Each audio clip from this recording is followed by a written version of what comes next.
Number one is a very easy mistake to make, especially if you've got a history of wanting to build muscle and wanting to look better, but that is bulking fast, right? When we bulk fast, we're just going to put on more fat.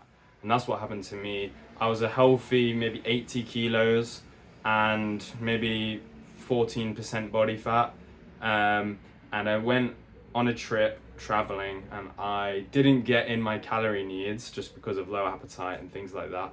And I ended up losing a bit of weight. So when I got back into the swing of things after that traveling, I wanted to get that muscle back as fast as possible. Now I'm sitting like 85 kilos. I gained maybe 6 kilos in just a few months.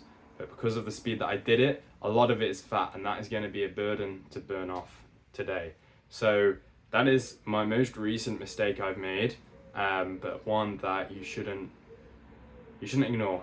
The second mistake is trying to attempt to learn a skill before having the prerequisite strength. So last year I was learning front lever and I went into it a little bit too fast. I probably hadn't built up my pull-ups fast enough yet. So I plateaued quite fast. I got to an advanced tuck, an okay advanced tuck, kind of like not fully advanced tuck, but I could easily hold it with like the lightest band that I had.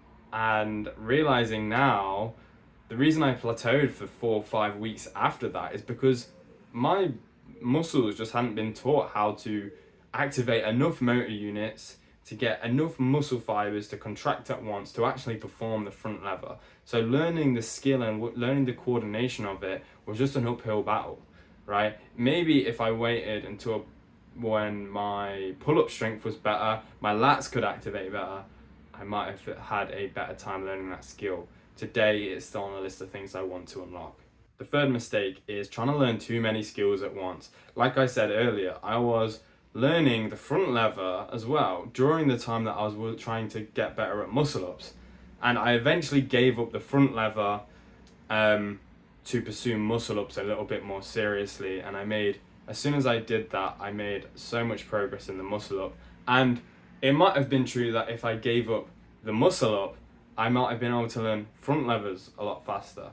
But the decision I made was I'm going to do muscle ups, and it paid off, right? That lower load, that more direct specificity in my training to learn one skill rather than 2 skills on the same muscle group at the same time benefited me in the end. And it can be hard because you might really like the idea of 2 of them, but sometimes they just clash. Sometimes learning a static at the same time as learning a dynamic skill like the muscle up is just not going to be beneficial. So you've kind of got to accept that. Number 4 is a really obvious one, but one that shouldn't be understated.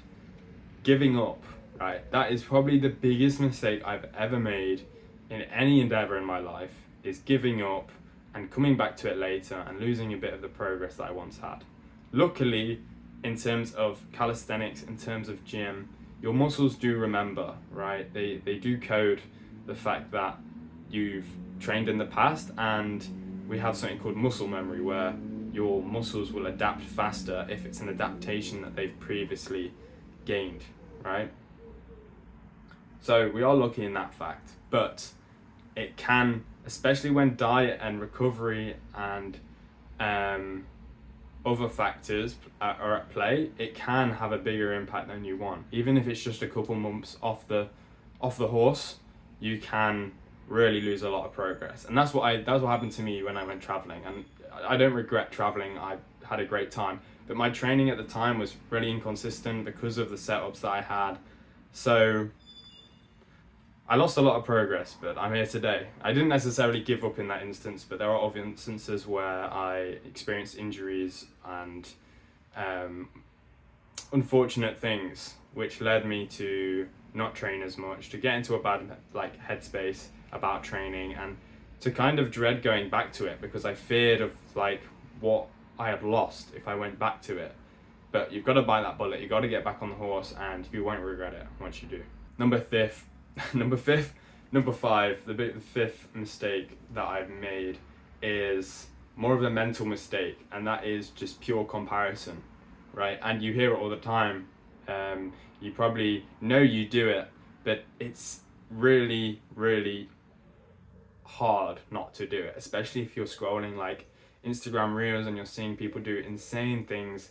But it goes for anything in life, right? Comparison is the thief of joy, but it's also the thief of motivation. It's the thief of feeling achievement, right? Which is the reason why you do something like calisthenics, is to feel achievement when you unlock a skill.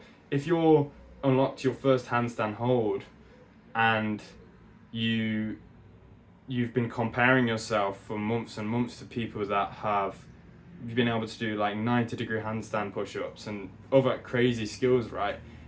Getting that handstand is just gonna not feel as good as it should. Like when I first achieved my handstand hold, I wasn't comparing myself and it felt amazing, but I know for other people that's something that they don't really care about, something that they don't really feel a sense of achievement from.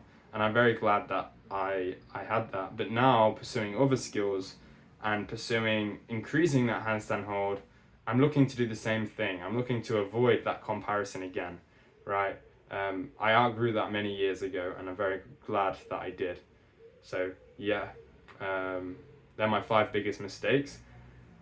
I hope you don't make any of the same ones that I do, but you probably will, and you will probably make the same conclusions that I end up making. So yeah, good luck with your training, and peace.